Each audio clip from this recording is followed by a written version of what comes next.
les amis, bienvenue dans cette vidéo. Nous allons reprendre notre série de Vue.js. Ça faisait un petit moment que j'avais pas publié de vidéo pour des raisons un petit peu personnelles. Alors là, nous allons continuer aujourd'hui sur les composables et puis ensuite nous allons voir comment travailler sur des vrais projets de façon concrète plus tard. Alors, sur cette composante, donc sur cette rubrique dans la documentation, les composables, donc dans la dernière vidéo, nous avons vu les mixins. Alors, je reprends juste l'ancien code que nous avions ici. Nous avions ici une méthode ici qu'on a appelée, qui a été refactorisée au niveau des mixins à cet endroit-là. On avait créé quelque chose comme ça, où on pouvait faire hériter nos composants, d'autres composants à partir d'une logique ou des data, etc. Donc, si vous vous rappelez bien, cette partie-là, nous avions donc dans le main TS ici, nous avions quelque chose ici où nous avons enregistré le mixing de façon globale. Alors, ce que nous allons faire aujourd'hui, c'est une nouvelle fonctionnalité qui a été rajoutée donc dans Vue 3, à partir de la composante, à partir de la version Vue 3, donc, vous pouvez facilement hériter différentes fonctionnalités à travers des logiques qui sont à l'extérieur d'un composant, par exemple. Alors là, les mixins, il y avait quelques limites. Par exemple, si on avait ce mixin là et qu'on ait, supposons, un autre mixin qui s'appelle où on a une méthode, par exemple greeting, par exemple, et que il y aura une collision entre les deux différents noms, donc on aura donc des soucis par rapport à ça et au niveau de quelle méthode appeler, à moins qu'on renomme ensuite les méthodes. Donc, pour éviter cela, nous avons donc introduit ils ont introduit donc les composables qui permettent donc d'hériter facilement les différentes logiques et puis de refactoriser à l'extérieur d'un composant Vue.js. Donc aujourd'hui, ce que nous allons voir ici, ce que je vais faire ici, depuis le src ici, je vais créer un dossier qui s'appellera composable, par exemple.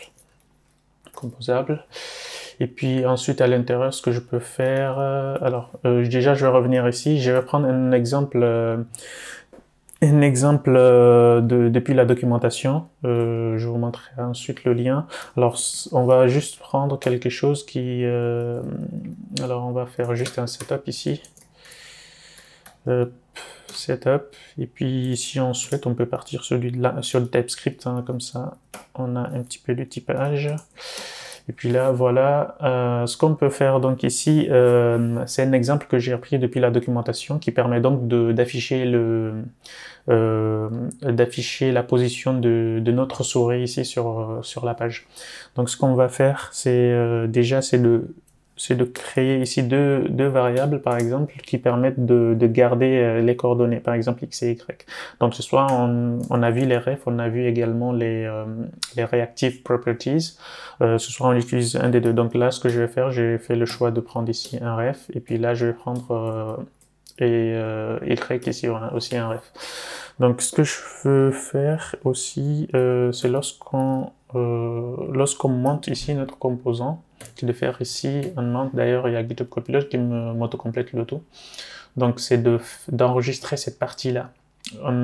Lorsqu'on monte notre composant, c'est d'enregistrer les coordonnées ici de la page, de la souris au niveau de la page. Et puis lorsqu'on démonte aussi le composant, il ne faudra pas qu'on oublie unmounted. On avait vu donc ces événements qui permettait aussi de enregistrer aussi cette partie-là. Donc si je reviens ici, alors ce que je veux faire, c'est peut-être de les afficher. Donc je vais enlever cette partie-là, le titre. Je vais faire quelque chose... ok, autocomplète. Donc on voit bien, lorsque je bouge ma souris, on a bien ici les coordonnées qui se mettent à jour. Donc, ce qu'on peut faire également, donc souhaitons qu'on ait besoin d'utiliser cette partie-là dans un autre composant. Le but ici, donc, c'est de refactoriser cette partie-là et d'importer uniquement ici les coordonnées. Donc, ce que je vais faire, c'est de prendre toute cette partie-là. Alors, je vais faire, habituellement, pour nommer un composable, on fait use quelque chose. Donc, ce que je peux faire ici, c'est use mouse move, par exemple. Use mouse move. Comme ça, on peut rester aussi sur l'ITS. Alors, ce que je peux faire, ce soir, je vais faire un export default. Comme ça, on n'a qu'une seule. On peut aussi on peut exporter plusieurs composantes ici à l'intérieur. Donc ce que je peux faire, donc, c'est de reprendre cet exemple-là. Je peux tout prendre ici s'il faut. Tac. Hop. Si je remets ça, alors le import il va sortir évidemment. Donc il y a cette partie-là. On est donc dans une fonction ici. On a donc la partie x et y, et puis cette partie-là, alors je peux même externaliser ici si je souhaite, par exemple update, comme ils ont fait en fait dans la doc, externaliser ici cette partie-là. Donc on peut enlever ici tout ceci. Donc on peut directement enregistrer la fonction ici. Et puis au niveau du update aussi, si on le souhaite, on peut enregistrer aussi la même. Donc c'est le même callback qu'on enregistre par la suite. Donc on n'a plus besoin de ça et de ça. Tac. Donc ça nous permet donc de simplifier un petit peu les choses. Et puis ce qu'on peut faire également, c'est de sortir maintenant les variables ici au niveau de notre scope, qui permet donc on garde ici la logique et ensuite on retourne l'utilisation en fait de cette logique là.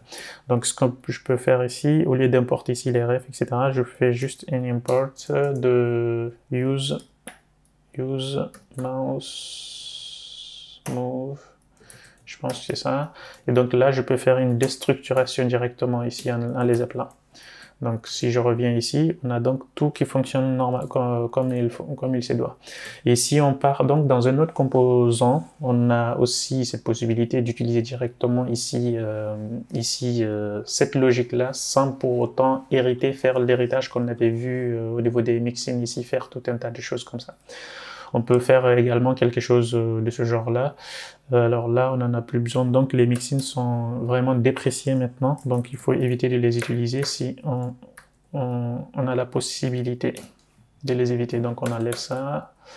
On reste donc sur les composables. Alors dans les prochaines vidéos, ce que nous allons voir, c'est à partir de maintenant, on ne va plus utiliser les mixins.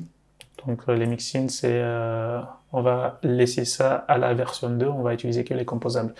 Notamment si on souhaite faire des appels au niveau des API, faire tout un tas de choses. Le but donc c'est d'enregistrer, d'utiliser cette façon de faire là. On a une logique qu'on peut réutiliser pour plus tard. Donc voilà, c'est une courte vidéo aussi aujourd'hui pour les composables qui permet donc d'utiliser, qui nous permet d'utiliser les fonctionnalités de Vue 3 à travers un exemple. Donc on a...